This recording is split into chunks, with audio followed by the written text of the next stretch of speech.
thank you all for being here, and most importantly, I want to recognize the family for being here. We've been talking for the last little bit, and my heart just goes out, and the hearts of this whole organization goes out to the family. I can't think of a more difficult time to be going through a situation like this than coming up on Mother's Day. And here we've got two generations here represented and two generations that are missing. And we're going to remain vigilant until we find out what is going on with the two missing. As many of you already know, on April 30th, 2017, Kier and Chloe Johnson were last seen by family members at their home located in the 1900 block of Hastings Drive. Kier had plans for her baby Chloe to go to Buckroe Beach that day. However, they have not been seen since that particular time. Kier is known to operate a 2013 black four-door Kia Optima bearing Virginia license plate VAW2197. Kier is described as a 34-year-old black female, 4'11", weighing approximately 140 pounds, with black hair and brown eyes. Kier also wears prescription glasses and was last known to be wearing blue jeans and a t-shirt. Chloe's an 8-month-old baby girl, beautiful baby girl, approximately 2 feet 5 inches tall and weighing approximately 20 pounds, and has black hair. On May 1st, 2017, a missing persons report was filed with Hampton Police Division, and that information was immediately entered into the missing persons database on both the state and the federal levels. The case was immediately assigned to detectives, and because of a number of factors, we were very concerned from the very beginning about this situation. Kiera is a very responsible young lady who works, has got very close family ties, and is very close to her family. And as a result, we've taken this case extremely seriously since day one. On May 2nd, we began going public and trying to get the media involved, and I want to thank the media for their participation in getting the word out. We have put flyers out and released all that information to include our social media platforms. And through those social media platforms and with your assistance, and I know you've done a lot of linking and things associated with that, we've been able to reach out over 1 million people in regards to this case. We have worked with the Regional Crime Line. We've worked with Adams Outdoor Advertising to getting electronic billboards to display information about Kiera's and Chloe's disappearance, as well as last night partnering with the Virginia State Police to issue an Amber Alert. I'm proud of the dedicated and spirited and exhaustive time that it's been shown by the members of the Hampton Police Division, the Newport News Police Department, and our state and federal partners that have been going into this investigation. I also want to thank the faith-based community as their genuine concern. They have offered prayers. They've also offered during Mother's Day this coming Sunday to hand out flyers to their congregations and also pray for the safe return of both Chloe and Kier. We should also thank all of the citizens that have continued to submit countless tips that we have obtained so far. We do follow up on each tip that we receive. There have been many questions in the media about the Amber Alert and in the community about why one wasn't issued earlier. You have to understand we're dealing with a missing persons case. The Amber system is an abduction system. When the investigation through the diligence again and of both analytical, technical, and just good old-fashioned police work came together, they were able to get to the threshold where we believe an abduction was involved in this case. And at that point, the minute that occurred, then that tripped the Amber Alert system, and we were able to get approval from the state to have that go out. That would not have occurred without the diligence of the investigators, and for them to be able to decipher and sometimes very complex information.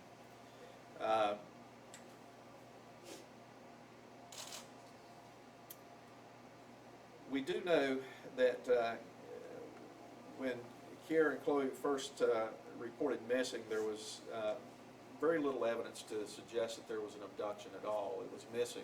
She'd taken a week off for vacation, but was going to stay local. The big thing again was that she's just a family-oriented person and stays close in with family. And when she didn't report in, that was really got us working on the case diligently from the very beginning.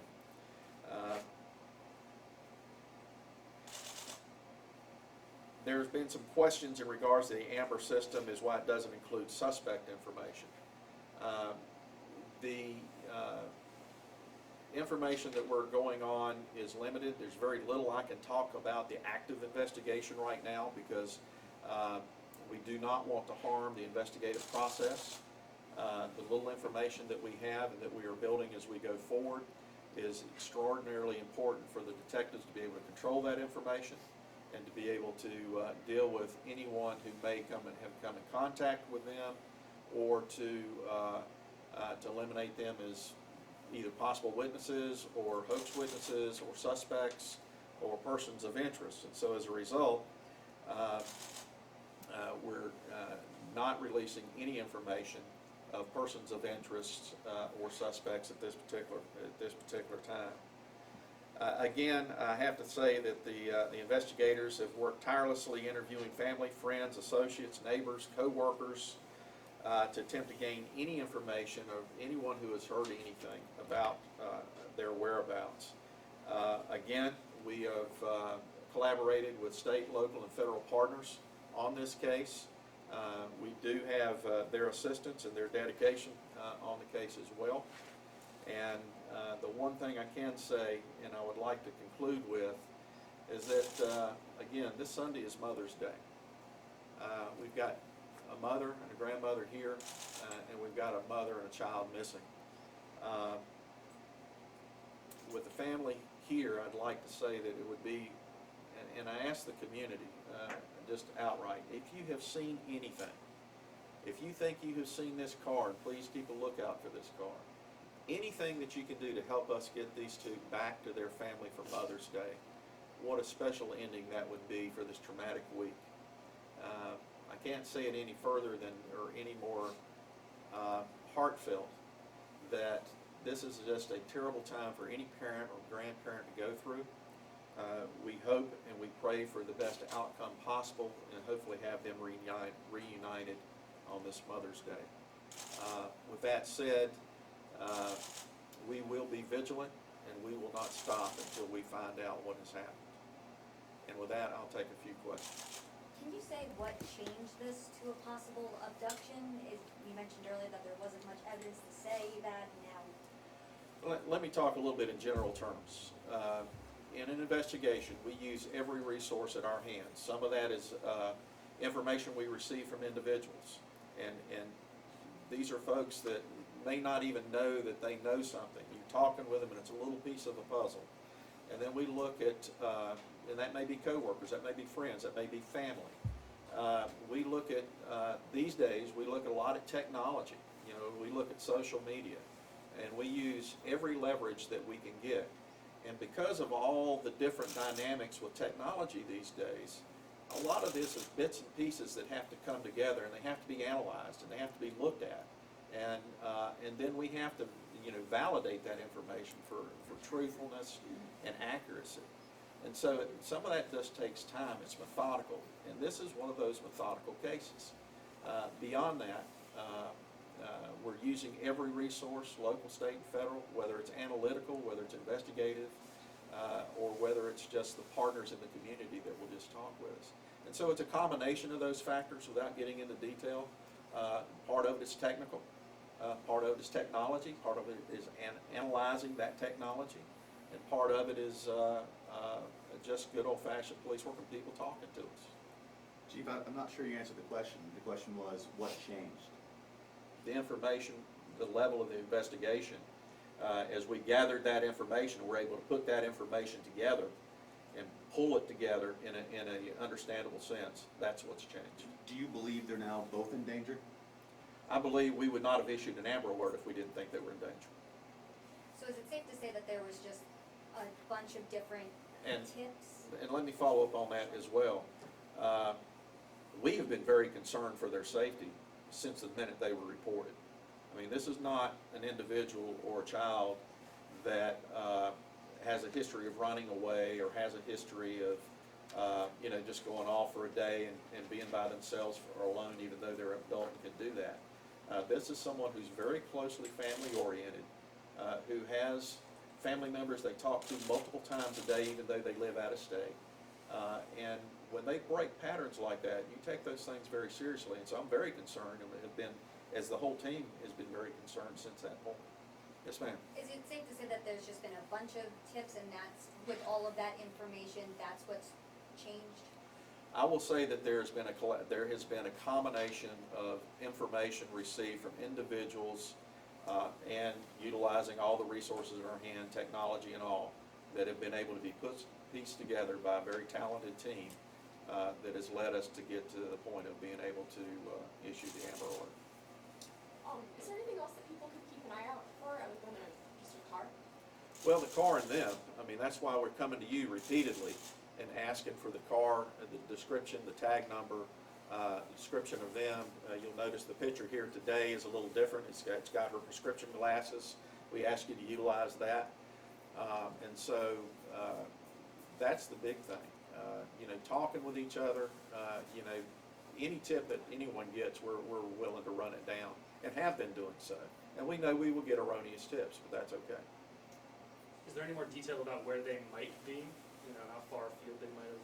We still, at this point, we're concentrating, although we're looking everywhere. We've got nationwide databases and all of that in place, but we're still looking in the Hampton Roads area. No, so obviously it's been tough on the family and friends and church, family and relatives. As a chief in the police department, how difficult has it been for you all these last several days? It's extraordinarily difficult for the investigators. They get very personal in this.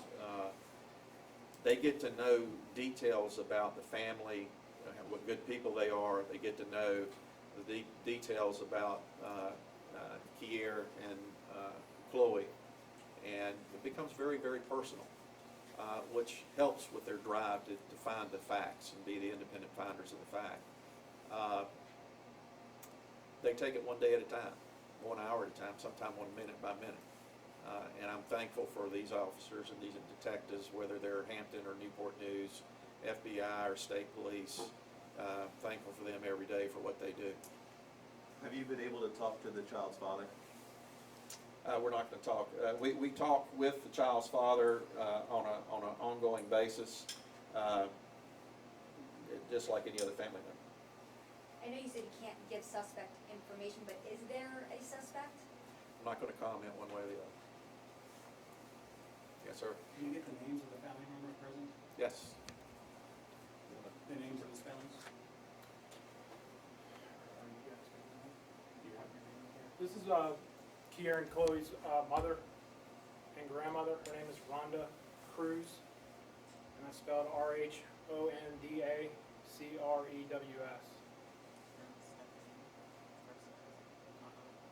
She is a first cousin and aunt. Her name is Stephanie Cruz. I'm sorry, Stephanie Rogers. Ma'am? Helen Cruz. This is Helen Cruz. And she is also a grandmother for Kier. And they have been, I can't thank them enough, and when we were talking earlier, they have just been outstanding. What a supportive grandmother and mother and family. They have stood before the press before, asking for your assistance, and again, I thank the press for your continual interest in this story. And we will keep you informed. We will continue to keep you updated as the days go on, and we continue to ask for your assistance and keep these pictures of both the vehicle and the missing in the media eye until we can make some progress on this case. And we'll keep you informed. So thank you very much. Thank you all for coming out. At this time, that's going to conclude the press conference. Afterwards, I will make sure you all have a script to go off of and She wants to say something. Hello, everybody.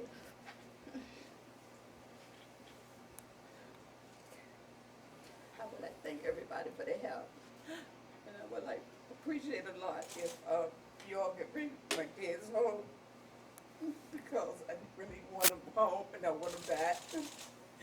So anything you all can do, help me in any way, please do. Okay, thank you.